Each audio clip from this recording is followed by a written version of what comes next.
Ladies and gentlemen, the President of the United States and the Prime Minister of Japan.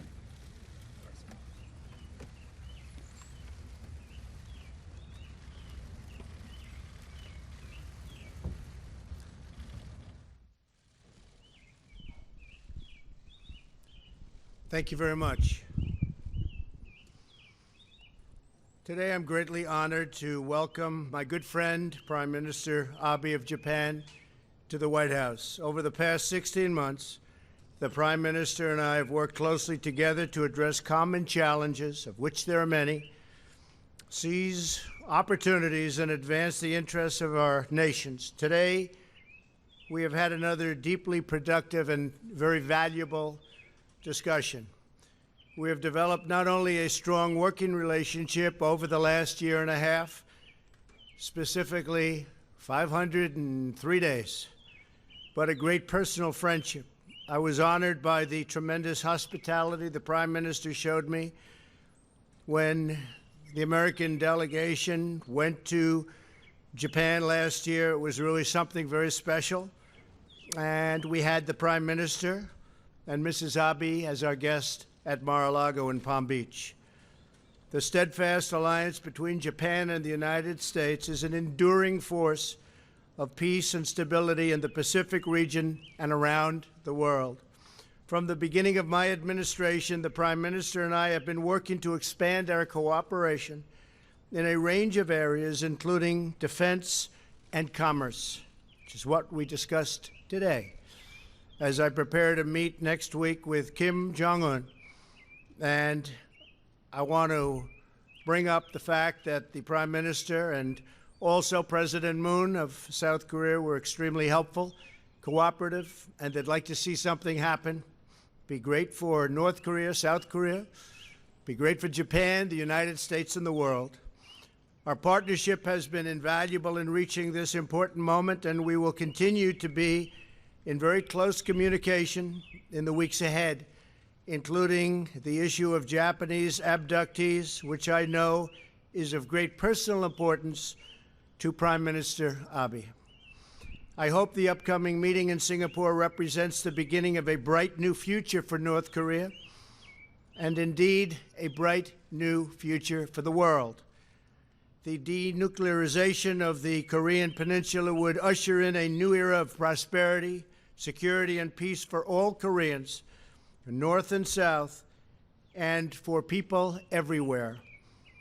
Prime Minister Abe and I are also working to improve the trading relationship between the United States and Japan, something we have to do.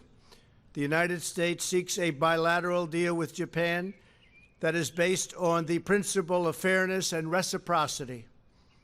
We're working hard to reduce our trade imbalance, which is very substantial, remove barriers to U.S. exports, and to achieve a fair and mutually beneficial economic partnership. And we're on our way. The Prime Minister was telling us just moments ago that they're buying billions and billions of dollars of additional products of all kinds, military jets, airliners from Boeing, lots of farm products. We're going to be doing a lot more business with Japan, which is what everybody wants to see.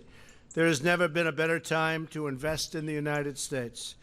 Thanks to our massive tax cuts, historic deregulation, a strong trade policy, which has just really begun, because I will tell you over the years it has been an extraordinarily weak trade policy, the opening of American energy, and a return to the rule of law, our economy is absolutely booming, best it's ever been. Unemployment is at the lowest level in nearly half a century. And for African American and Hispanic American workers, unemployment has reached its lowest level ever recorded. We welcome and encourage Japanese investors to open new plants and factories in the United States, and that will happen. The Prime Minister has told me that will happen. We want new auto plants going into Michigan and Pennsylvania and Ohio, and many of our states that have them and some that don't, and they'll be doing that. Japan has also remained a critical partner in our efforts to promote a free and open Pacific region. where sovereign nations uphold the rule of law, respect the rights of their neighbors, and honor the interests of their people. These core principles allow diverse nations to thrive and prosper all together in one beautiful, peaceful atmosphere. We're all happy about it. It's what's happening now. Prime Minister Abe, it is a true privilege to work with you. You've become my great friend. I want to thank you for being here at the White House, for our meetings today, so productive. I'm also very proud to say that the bonds between our nations are stronger than ever before, and I know that together we can unlock incredible new opportunities, achieve remarkable new prosperity, and ensure the safety and security of our citizens for a very, very long time to come. And that's what we intend to do. Thank you very much. Thank you, Mr. Prime Minister. Thank you very much.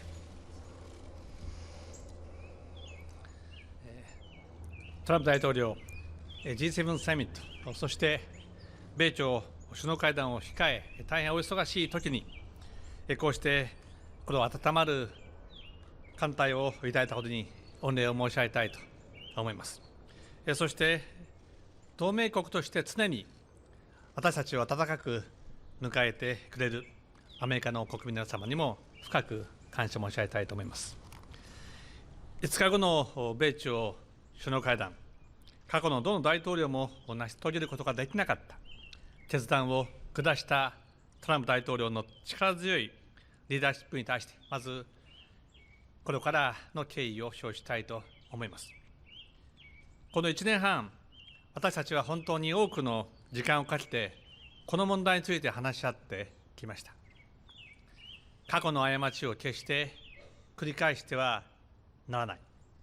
大統領とこの思いを完全に共有する中で、歴史的な会談へとたどり着くことができました。本日、トランプ大統領とは、北朝鮮問題に多くの時間を費やして話し合いました。来たるべき米朝首脳会談、さらにはその後の北東アジアの平和と安定に向けて、私たちが何をなすべきか、そのことについて、時間をかけて相当突っ込んだ率直な意見交換を行うことができました。その詳細について今、申し上げることはできませんが、ただ一つ申し上げることができるのは、日米は常に共にある。シンガポールで行われる歴史的な会談の成功を強く期待しています。新潟という日本海に面した美しい港町に住むわずか13歳の少女が北朝鮮によって拉致をされました。それから41年、家族はただひたすらにその帰りを願い、待ち続けてきました。ご両親も高齢となり、残された時間が少なくなる中で、お元気なうちにめぐみさんを再びその手で抱きしめることができる。すべての拉致被害者が帰ってくる日が訪れることを日本国民は切に願っています。拉致問題を早期に解決するため、私はもちろん北朝鮮と直接向き合い、話し合いたい、あらゆる手段を尽くしていく決意です。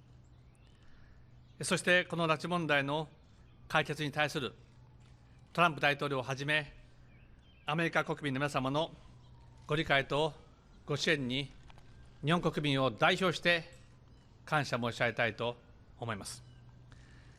累次の安保理決議の完全な履行を求めていく。これまでの方針に全く変更はありません。拉致核・ミサイルの諸懸案を包括的に解決し、北東アジアに真の平和が実現することを我が国は強く願っています。今まさにそのための大きな一歩を踏み出そうとしている。トランプ大統領、あなたがその新しい歴史を作ろうとしています。日本だけではありません。国際社会全体が米朝首脳会談によって北東アジアの平和と安定に向けた扉が開くことを強く期待しています。北朝鮮には豊富な支援があり、勤勉な労働力があります。北朝鮮が正しい道を歩むのであれば、明るい未来を描くこともできる。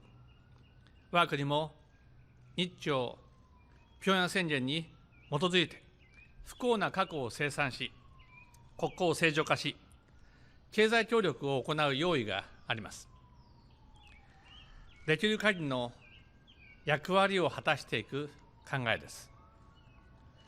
どなど世界の平和と繁栄への強いコミットメントを高く評価します。そして米朝首脳会談の成功に向けて、日本としていかなる支援も惜しまないことを最後に申し上げます。私からは以上であります。Appreciate it. So we'll take a few questions. If we can start. John Roberts, go ahead.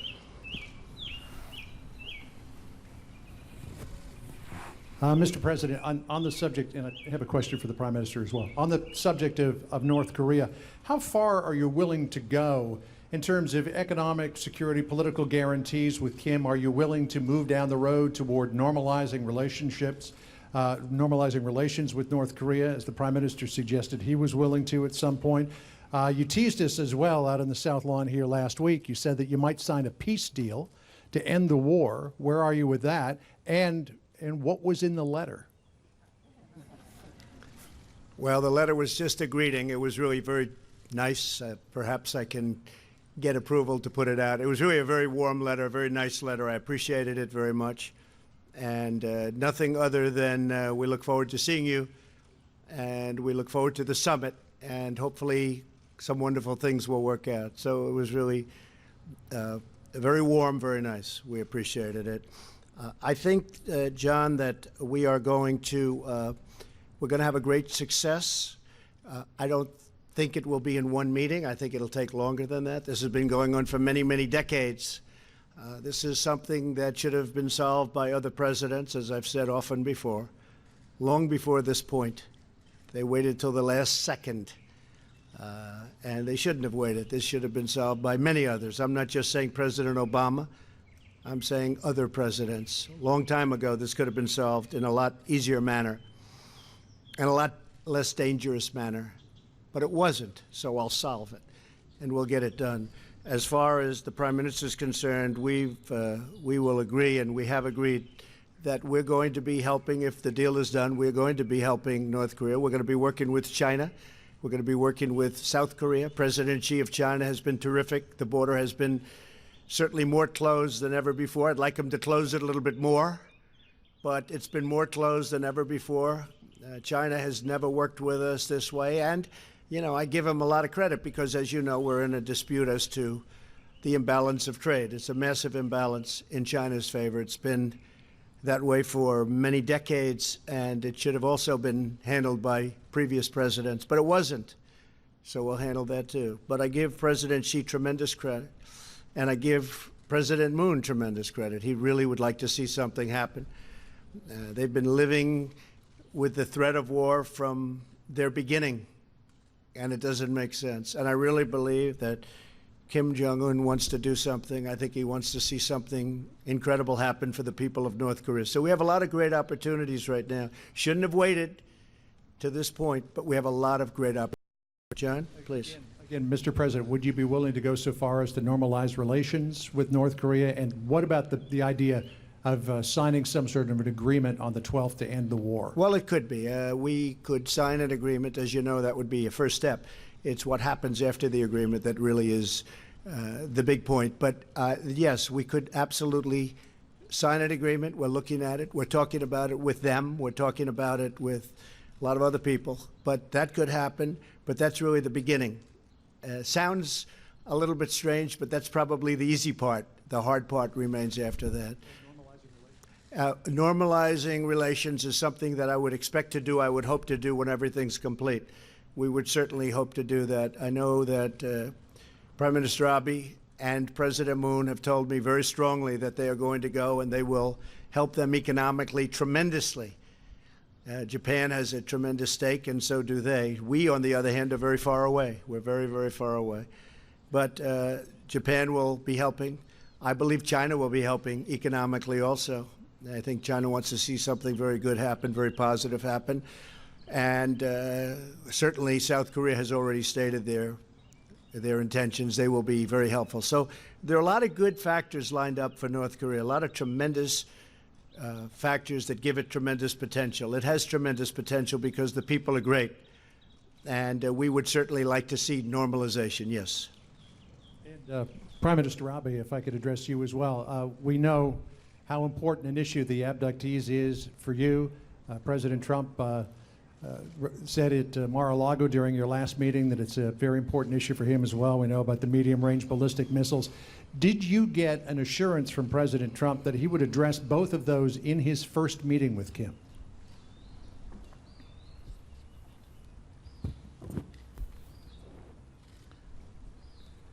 今日はトランプ大統領と相当時間をかけて北朝鮮の問題について話をいたしました。その際、拉致問題についても詳しくお話をさせていただき、トランプ大統領にも十分理解をいただき、日本の立場を支持していただいています。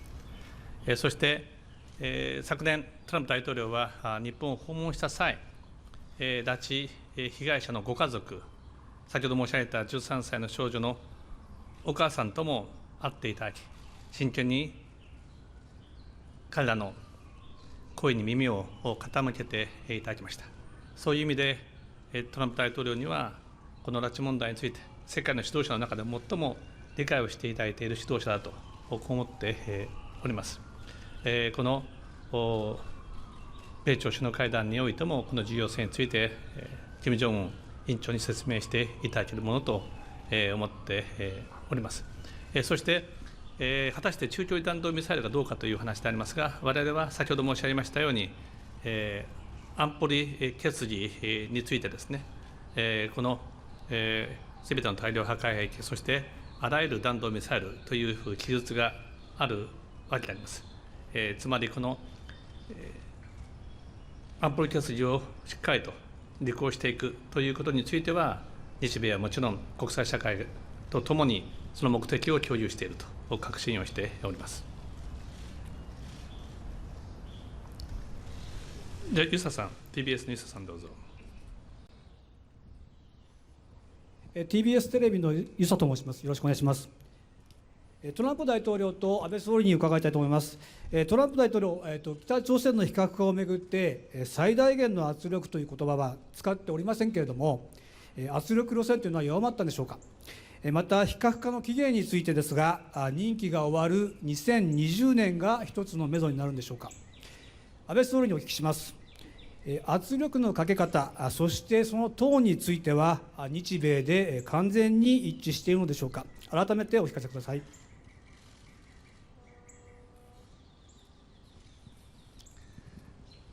トランプ大統領はですね、我々は制裁を実施しており、それは非常に強力な制裁である。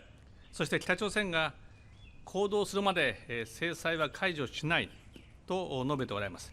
日本の立場も全く同じであり、日米はまさに完全に一致していると思います。そして今回の会談では、トランプ大統領との間で相当突っ込んだ形で北朝鮮とのこの首脳会談、米朝首脳会談への対応を含む北朝鮮問題に関する今後の方針について綿密なすり合わせを行ったわけでありまして、先ほど述べたとおり、日米は常に共にある、シンガポールで行われるこの米朝首脳会談において、日米は完全に一致して、その成功を目指しています。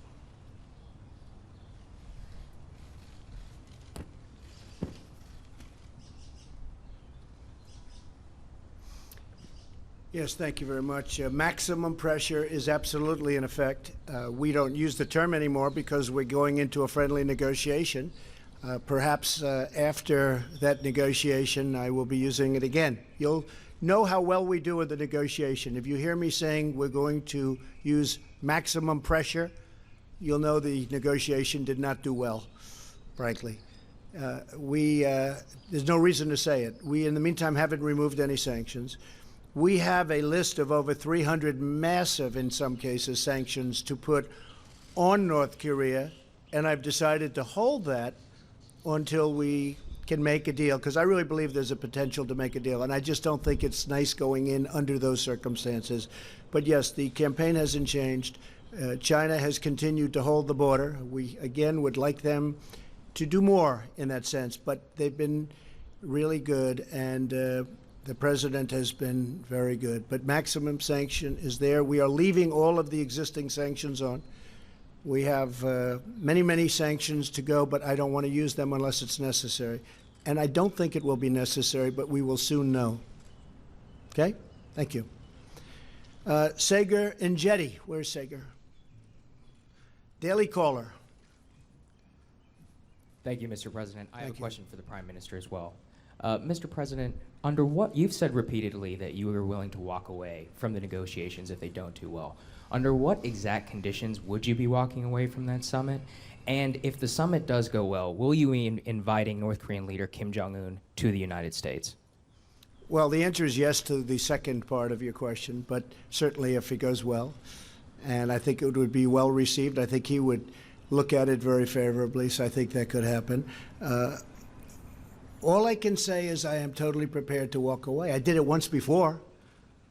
You have to be able to walk away. If you're not going to be able to walk away, we didn't walk away from the horrible Iran deal that was signed. And if you look at what's happened since I signed that deal, Iran, and in all fairness, I say it with great respect for the people of Iran, but Iran is acting a lot differently. They're no longer looking so much to the Mediterranean. They're no longer looking so much to what's going on in Syria, what's going on in Yemen, and lots of other places. They're a much different country over the last 3 months. And again, I say that with hope that maybe something can happen. But when you mention sanctions, we're putting sanctions on Iran, the likes of which nobody has ever seen before, including, frankly, North Korea. That would have been the next phase if we did it or find it necessary to do. But nuclear to me is always first, and we're going to be fine with respect to Iran. But we also, Sager, got something out of it that's very important. A lot of the people that write about this, some of whom I have great respect for, but they haven't picked it up. Iran is not the same country that it was a few months ago. They're a much, much different group of leaders. And I hope at some point they'll come to us and we'll sit down and we'll make a deal that's good for them and good for us and good for everybody. And it'll be great for Iran. I expect it to be, I want it to be great for Iran.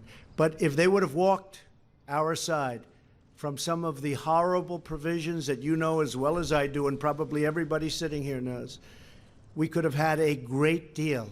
Nothing wrong with the deal, but there's something wrong with that deal. We had a great opportunity to make a phenomenal deal. So I am totally prepared to walk. It could happen.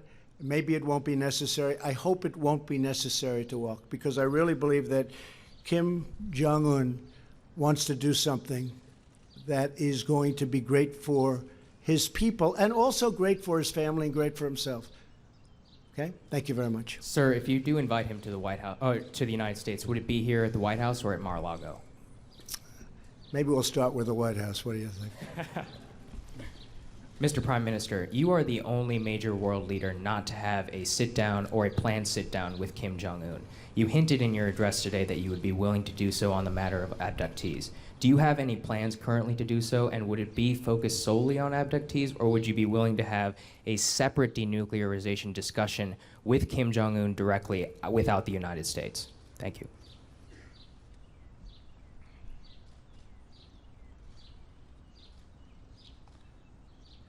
もちろんですね、この拉致問題を解決をしていく、これは安倍内閣において最重要課題であります。それに資するような会談となるような、この米朝、日朝のですね、協議を行いたいと考えております。そして、この拉致問題については、最終的にはやはり、私と金正恩委員長、日朝の間で解決をしなければならないと、このように決意をしております。もちろん日本にとっても核問題、そしてミサイル問題も極めて重要であります。この核問題、ミサイル問題についてですね、まずはこの米朝首脳会談においてですね、しっかりと前進することを期待をしております。その上において、拉致問題についてはですね、米国と国際社会と連携しながら、しかし、最終的にはですね、拉致問題について、我が国自身が北朝鮮と直接協議をしていく、そういう決意は変わりはありません。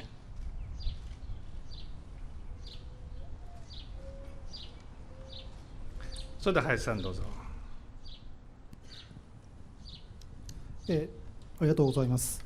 安倍総理、トランプ大統領、双方にお伺いいたしたいと思います。まず安倍首相、先ほどちょっと言及がありましたですけれども、拉致問題ではまず、日朝首脳会談を開催するためには、まず拉致問題で成果を上げなければならないと、これが前提になると。ではそこに至る具体的道筋、工程はどういうものを描いておられるんでしょうか。それに今日の会談では、首脳間を含む日朝対話の実施をシンガポールでの米朝会談で金正恩氏に提起するようにトランプ大統領に要請されたのでしょうか。次はトランプ大統領にお伺いいたします。北朝鮮は拉致問題について解決済みだという立場を崩していません。これまでの水面下の含む米朝間の調整で拉致問題について北朝鮮は米側にどういう説明をしているんでしょうか。それで、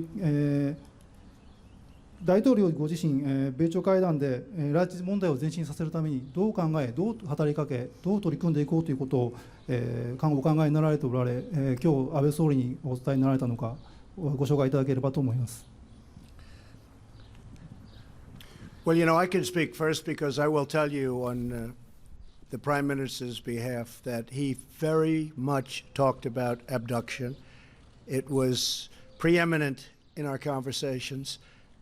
He talked about it long and hard and passionately, and I will follow his wishes, and we will be discussing that with North Korea. Absolutely.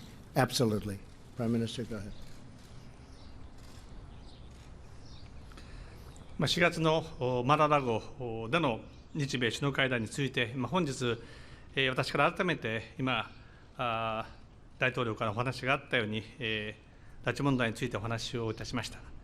その際、拉致被害者ご家族の切実な思いも含めて、丁寧にお話をさせていただいたところであります。トランプ大統領から改めて、米朝首脳会談で、拉致問題を定義する旨、ご発言をいただきました。で、この米朝首脳会談において、どのようなこの拉致問題についてお話をするかという具体的な中身についてはですね、これは今の段階でお話をすることは控えさせていただきたいと思いますが、いずれにいたしましても、日本の考え方について、時間をかけてお話をし、大統領にも十分に理解をしていただき、定義をしていただくことを、今もお話をいただきましたが、約束をしていただきまして、本当に嬉しく思っています。もちろんこの問題においてもですね、トランプ大統領、また国際社会とですね、連携をしながら進めていきたいとこう思っておりますが、しかし、拉致問題の解決については、我が国自身が北朝鮮と直接協議をして、そして解決をしていくという決意に変わりはありません。その決意のもとですね、この拉致問題の解決に資するものとなるこの首脳会談ということも当然考えていかなければならないと思っています。その日朝首脳会談については、これを行う以上は、北朝鮮の核・ミサイル、そして何よりも重要な拉致問題の解決につながることが極めて重要であります。そして、問題解決につながる形で首脳会談が実現されればよいと考えています。まずは拉致核ミサイル問題が前進するよう、日米で緊密に連携しながら、来る12日のシンガポールにおけるこの歴史的な米朝首脳会談が成功するよう、日本として全面的に協力をしていきたいと考えています。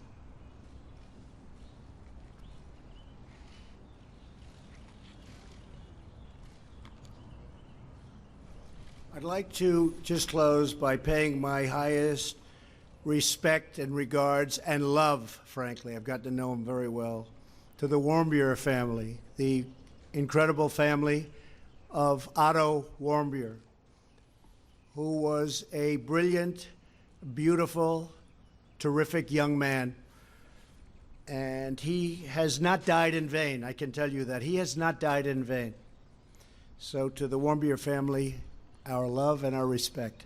Also, I'd like to say that we were tremendously successful in getting our 3 hostages back, and I'm very thankful to the cooperation that we received from North Korea. And the 3 United States citizens are now very happily ensconced in their homes with their families. They're very happy. They didn't think this was going to happen, and frankly, it would never have happened, but it has. So I just want to wish them well also. They had a tough journey, but I really respect the fact that we were able to work with the North Korean folks and get them out. They're very, very well ingrained already. They're back into, they were telling me they're now going to movies and they're going out to dinner, and they're back. They're back in our country, and it's a terrific thing. I believe we're going to have a terrific success or a modified success, but in one form or another, if it all goes, and things can happen between now and then.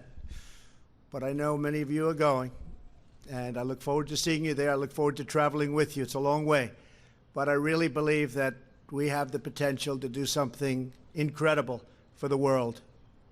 And it's my honor to be involved. Thank you very much. Thank you.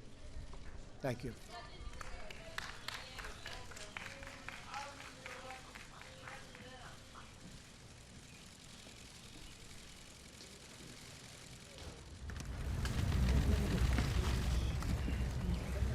Okay, great.